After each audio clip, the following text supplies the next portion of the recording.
In today's Explainer, we're unpacking a story that sounds straight out of a Hollywood blockbuster, but we are actually going to break down the gritty, real-world mechanics behind it. We're looking at a highly realistic, though entirely fictional, high-stakes heist set in the year 2026. The target? The Bank of England. We are going to dissect this completely meticulous operation, one that pits human ingenuity against billions of pounds of security, and, as you'll see, the relentless force of nature itself. 332 years. Think about that for a second. For exactly that long, the Bank of England's gold vault has remained entirely unrobbed. Not a single successful breach in over 3 centuries. And honestly, it's pretty easy to see why. The vault sits 40 feet below ground, totally encased in solid concrete. It's essentially a modern fortress. You've got a massive web of motion sensors, pressure plates, and armed guards who literally never sleep. A frontal assault? Yeah, that's practically impossible. But here is the thing about fortresses. They are only ever as strong as their foundation. The critical vulnerability this crew exploited wasn't anywhere above ground. Way beneath the impenetrable concrete of the bank lies something completely off the grid, the London Underground. We're talking about a 160-year-old subterranean labyrinth. Specifically, they targeted a forgotten network of tunnels leading right out of the British Museum station. Now, this is a station that had been completely sealed off and basically abandoned to history way back in 1933. It was the absolute perfect hidden back door. Section 1, the 6-person crew. You don't pull something like this off with a couple of guys and a crowbar. This was a highly interdisciplinary operation. Look at this lineup. We've got Tom, a former tube engineer who literally knows where all the skeletons are hidden in the transit system. Priya, a geotechnical engineer. Her expertise in soil stability is what actually kept the tunnel from crushing them. Sarge, a former royal engineer handling the explosives and structural shoring. Danny, a military-trained lock specialist. Elena, a deep-water diver. And finally, Marcus, the guy bankrolling the whole $2 million operation. Every single piece of this human puzzle was absolutely vital. And this brings us to a really crucial point. They weren't just fighting bank security down there, they were fighting the Earth itself.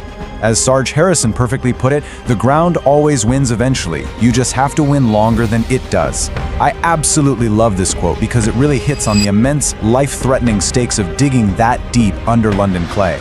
The Earth is constantly shifting, settling, and pressing down on you. This wasn't just a robbery, it was a literal war against gravity and geology.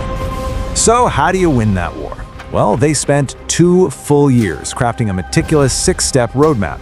Step 1, enter that sealed British Museum station through a rusted, hidden grate. Step 2, dig a 150-foot reinforced tunnel directly up to the bank. Step 3, break right through the concrete foundation using silent-shaped charges, masking the blasts with the vibrations of passing tube trains. Step 4, crack the vault. Step 5, load the gold onto carts. And Step 6, simply vanish back into the underground. Sounds incredibly clean on paper, right? But, as we all know, paper is one thing. Reality, totally different beast.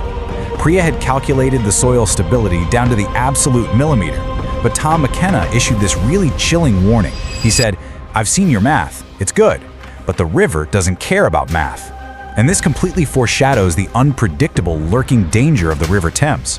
The water table down in London is notoriously erratic. You've got millions of gallons of water sitting right above their heads, completely indifferent to their perfectly drawn blueprints. Section 2, digging the tunnel. Okay, so picture this. The reality of the dig is agonizingly slow. They're working these exhausting night shifts, 6 hours at a time, using incredibly quiet electric jackhammers so they don't trip the bank's seismic sensors. Week 1, they managed just 10 feet. By week 3, they're at 40 feet, carefully installing steel ribs and concrete lining as they go. Then, by week 6, they actually hit the 100-foot mark. They are right underneath the street. And then, catastrophic failure strikes. The ceiling just caves in. 3 weeks of back-breaking labor, instantly buried. And why? 2 words: saturated clay. The water table from the Thames rose way faster than Priya's models had predicted. The clay absorbed all that water, became heavily saturated, entirely lost its structural integrity, and just collapsed under its own weight. It was this terrifying, stark reminder of Sarge's warning. The ground was starting to win. Now, most people would pack it up right there, but the crew's resilience here was just incredible. The pivot. Instead of walking away, they doubled down. They obviously couldn't go through the collapse, so what did they do? They dug deeper. They went entirely under and around it, working through the nights, reinforcing every single inch of this new path. Just 2 weeks later, they had bypassed the disaster entirely and pushed all the way to the 140-foot mark by week 10. Section 3, breaching the vault. So they hit the foundation. But getting inside meant facing a 20-ton steel door. We were talking 17 massive locking bolts, a complex code, and 2 separate keys, one of which, by the way, was physically locked inside the vault itself. But Danny, our lock specialist, came totally prepared. Using a secret electronic bypass trick that he actually learned from a retired bank employee, he spliced directly into the hidden circuits behind a tiny maintenance panel. It's a brilliant reminder that even the most physically imposing barriers usually have some sort of hidden digital or mechanical backdoor. Imagine the tension, and then the massive 20-ton door slowly swings open. We're in. Picture this dim, dusty basement suddenly opening up to reveal 4,600 tons of glowing gold, stacked all the way to the ceiling.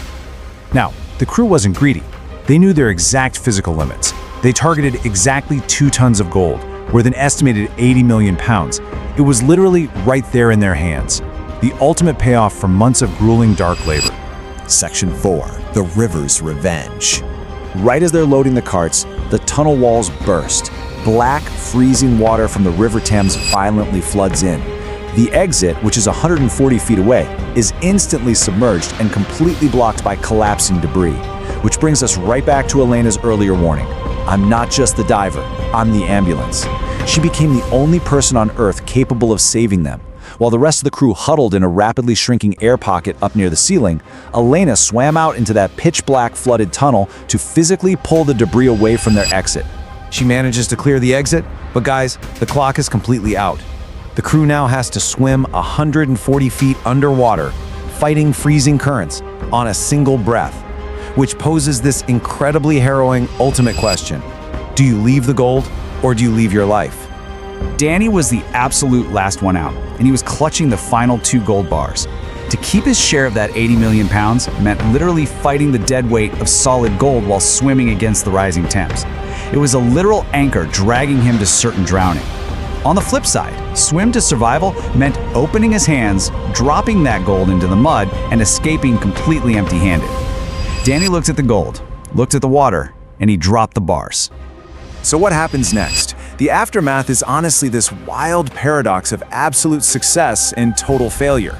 The thieves survived. They escaped through the station, leaving absolutely no fingerprints, no DNA, and 0 witnesses. Literally the perfect crime. Yet, because the gold was just sitting at the bottom of a flooded tunnel, the bank essentially recovered all of it within 24 hours once the water was pumped out. The crew just dispersed globally. Prio went to Canada, Elena off to Cornwall, Danny vanished into the wind, all of them completely empty-handed. But wait, there's a crazy epilogue to this story.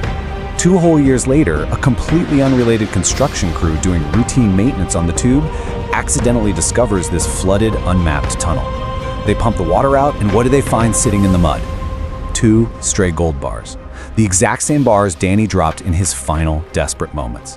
The construction crew turns them in, they get a little bonus, and the massive secret of the heist remains entirely buried. Which brings us to a really fascinating question to wrap up this explainer. Officially, the history books say the Bank of England has never been robbed in 332 years.